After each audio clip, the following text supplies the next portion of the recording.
Welcome to Still Surviving and Walking in Your Purpose.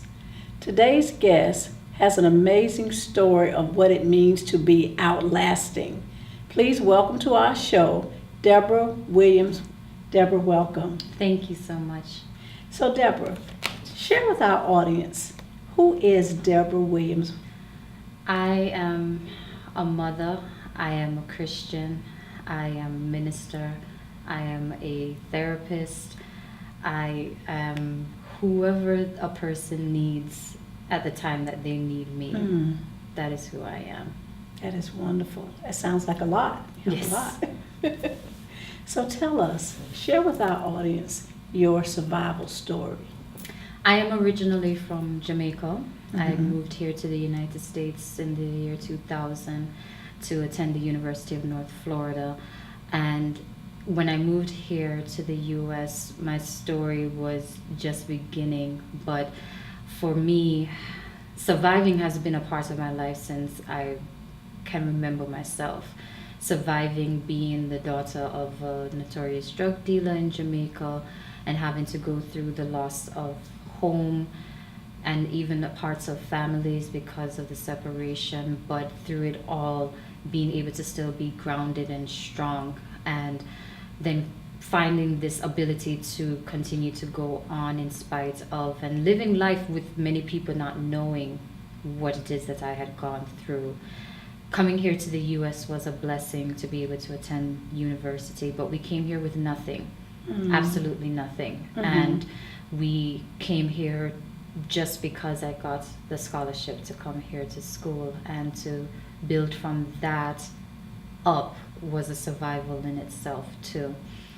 Being the eldest of the children for my mother, I always felt the responsibility to take on certain roles and helping our family to stay afloat and stay surviving without having to necessarily let people know what was happening. So learning the ability to adapt and not wearing your struggles, but being able to go on and to do what you need to do in order to continue.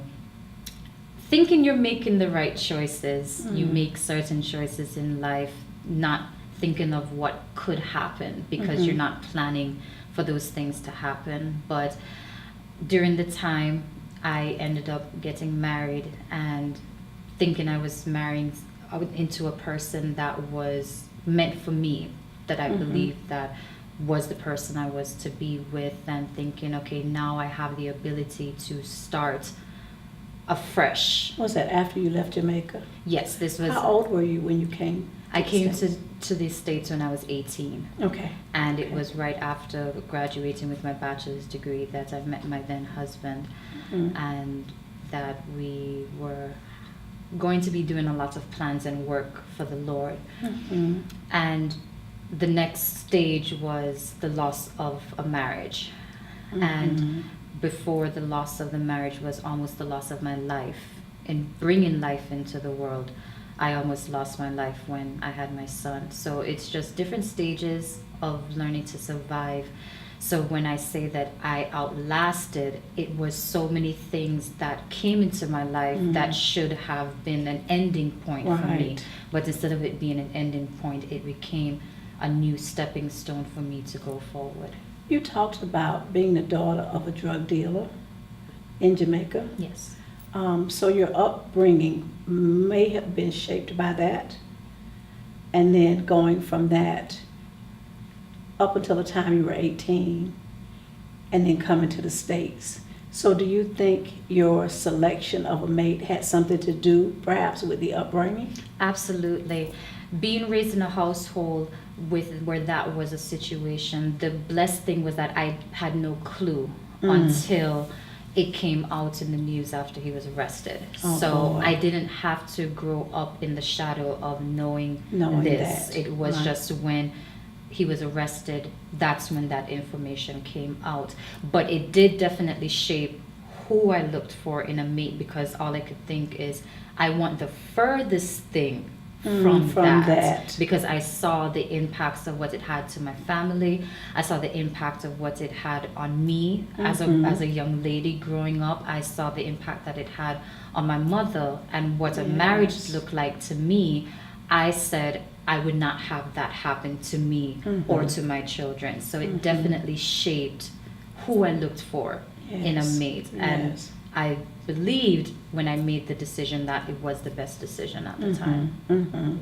And in making those decisions, we're not always conscious of what's leading us in that direction. As you said, we think we're making the best decision based on what we know, based on our experiences, based on what we've been through, then we make those choices. And having had more information, we might have made a different choice, but based on what we know, we make choices. And again, those might not always be the best choices for our life long term. Yes. But you were able to, even after making that choice, you were still able to come out of that situation and survive. You also talked about losing your marriage and then almost losing your life in the birth of a child. And all of those things are very traumatic things to have happen to anybody. What do you think caused you to be able to survive all of that? What was the catalyst or the thing or the person that helped you to survive? With each stage of my life, the two pieces that always remained constant was my faith and was my mother. She is the first woman that I ever saw surviving. And in her surviving, she did it with grace. She did it with excellence. And so to me, I always grew up with the idea, if she could do it, then I can do it. And the one thing that came from everything is divorce is terrible. It impacts children terribly. I understand that, having come from that divorce, broken family, marriage. And now I understood it from a spousal perspective. And many times I realized that, especially as women, when you go through a divorce, it is a loss of an identity. Because you identified yourself as that wife. And so when that divorce is finalized, it feels like a part of you has died. And that's what it felt like for me, especially in situations where you as the woman didn't want it. It was brought upon by the other party. And I found that that just wasn't my feeling, that as I interacted with other women who've gone through divorces and who've gone through those situations of broken relationships with an intimate partner, that because they identified with that, then that identity is gone. That identity was gone. Who am I now? Exactly. Now that I'm no longer his wife, who am I? And at that stage, you have to try and redefine your life. Yeah. Well, it sounds like you were able to still come out of that and still have a good life. We're going to come back and give you an opportunity to share with us what you're doing now.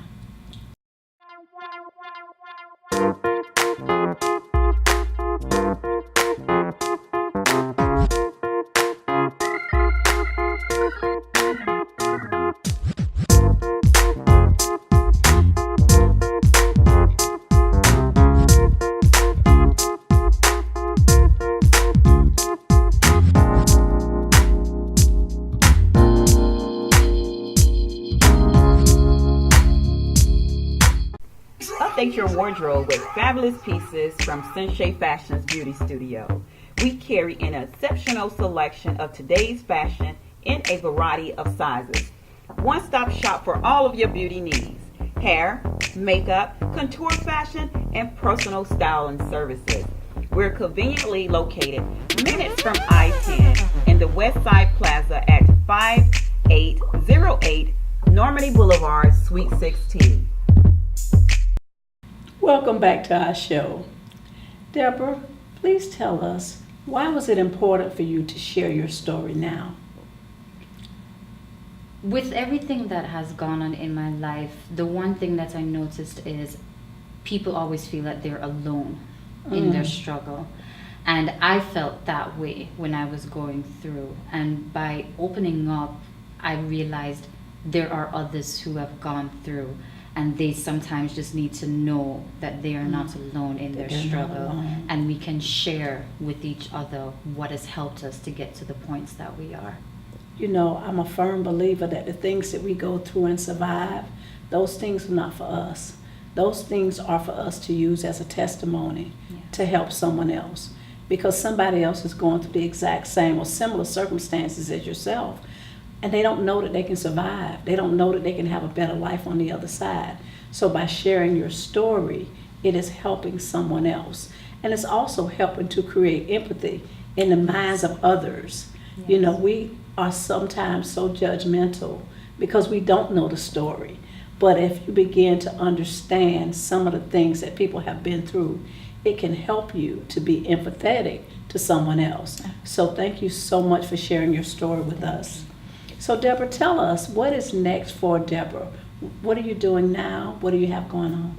Well, I have a doctorate in clinical Christian psychology, and what I've been able to do is to start doing private practice to work with just a myriad of different people with different situations, but mainly interesting, the referrals that I've gotten have been for couples, and so being able to help these couples through their struggles and seeing marriages saved has been such a blessing.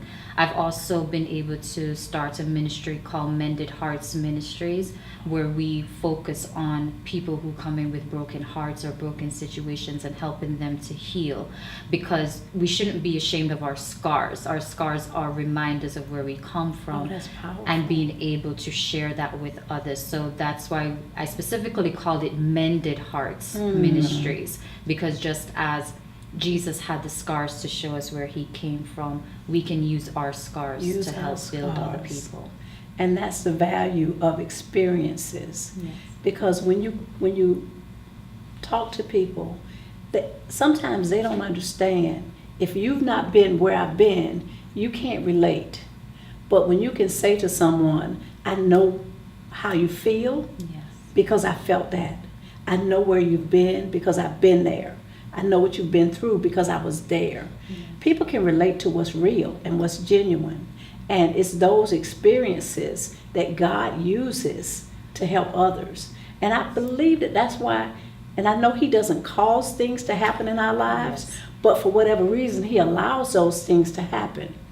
But when we come out on the other side, we come out stronger, we come out better, and we come out with real life experiences that we can then take and turn around and use to help someone else. Absolutely. And it's so important that we share these stories and these experiences, because there are people that need help and they don't know where to go. Absolutely. So Deborah, tell us how we can get in touch with you and your ministry. Do you have a website, or is there a phone number that you can give to our audience? Absolutely.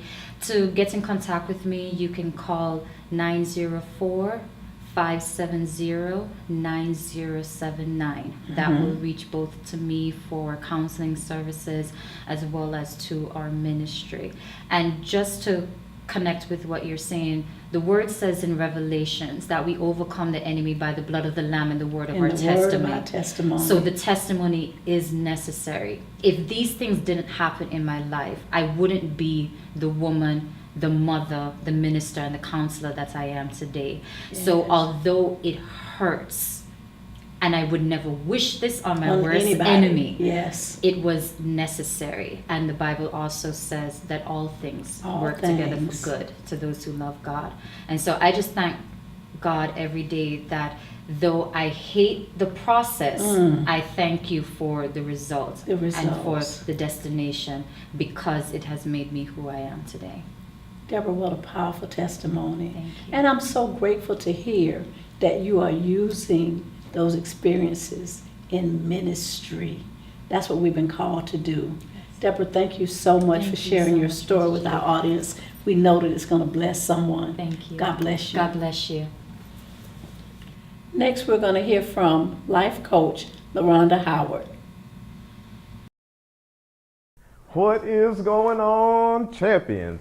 I am Brandon Sugar, the owner and founder of Sugar Unlimited. And at Sugar Unlimited, we use our graphic design expertise to help build your brand and digital presence. I served in the United States Army for 6 years and deployed to Afghanistan and Iraq. And so we look forward to giving you direction through connection.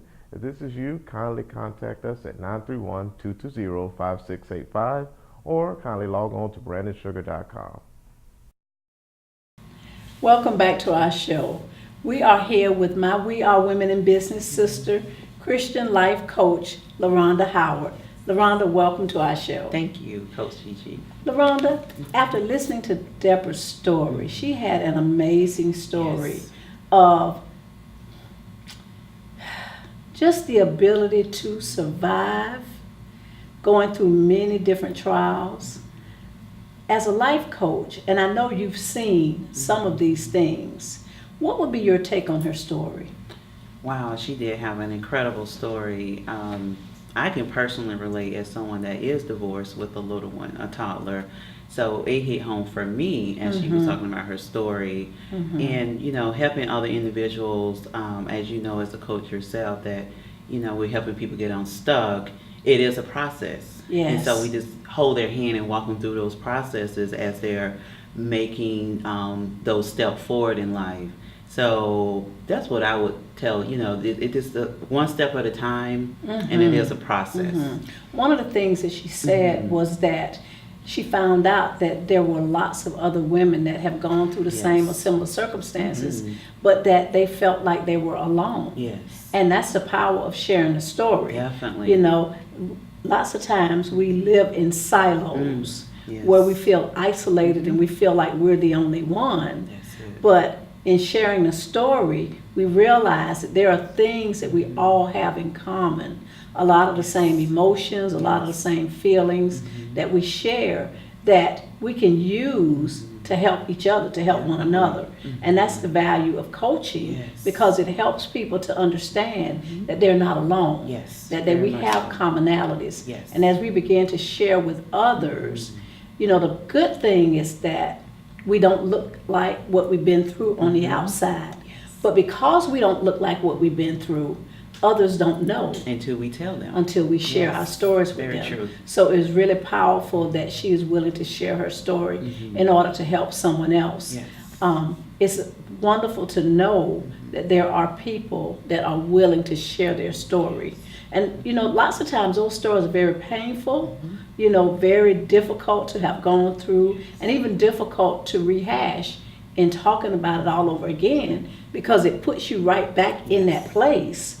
But there's so much power Yes. in being able to share those stories. When you get to the place where you can share that story, that's when you know that healing has taken place, that deliverance has come, Yes. and those are the things that we need to use to help others. Definitely, I totally agree. It sets you free, like you say. You can help others because you relate. They see that you're genuine, like as she shared her story, very genuine, very transparent, and that's what people want. That's what people Yeah. need. Is like individuals that don't mind sharing that part of themselves, like you said, that unless they tell you, you wouldn't know. You don't know. You don't would not know. have any idea, and so it was a powerful story. And that authenticity. Mhm. People relate to what's Yes. real. Very much. You so. know, you can't tell me that you understand if you've never been through what I've been through. Exactly. But when you can say to me, I know because I was there, Exactly. people can receive that. Yes. They're more open Yes, they are. to the help They when you are. can tell them that you have had that experience as well. Yes. So it's very important that we get to a place Mhm. where we can share our story to be willing to help someone else. Definitely. I 100% agree. LaRonda, thank you so Thank much for you. coming to our show. Thank you. We'll be back in just a moment with closing thoughts.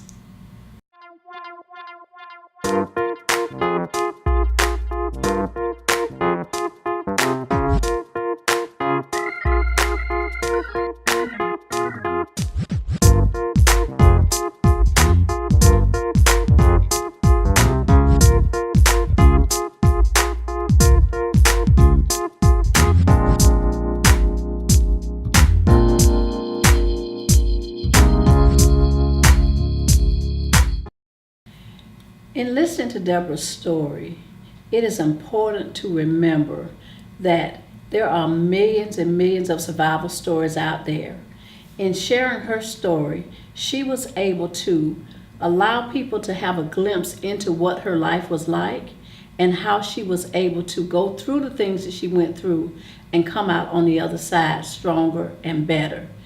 It's in telling the story that we get to have empathy for one another and have a better understanding of the circumstances and situations that come as a part of life. We know that bad things happen to good people all the time, but those bad things don't have to be the end. That is only a part of the story. There is always life. There is always opportunity for things to turn around and for things to get better. So for those of you that may be dealing with some of the same circumstances or situations, keep in mind that there is hope and there is help available to you. Please take advantage of some of the resources that are being offered on our show. Feel free to contact us on Facebook or on YouTube to get more information. There is help and hope for any person that's going through any circumstance or situation. Thank you for watching our show.